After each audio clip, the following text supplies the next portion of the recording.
वो अल्लाह ही तो है जिसने तुमको एक शख्स से पैदा किया और उससे उसका जोड़ा बनाया ताकि उससे राहत हासिल करे।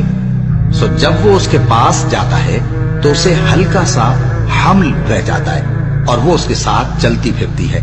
फिर जब वो बोझ महसूस करती है यानी बच्चा पेट में बड़ा होता है तो दोनों मियां बीवी अपने परवरदिगार अल्लाह से इल्तिजा करते हैं कि अगर तू हमें सही और सालिम बच्चा देगा तो हम तेरे शुक्रगुजार होंगे।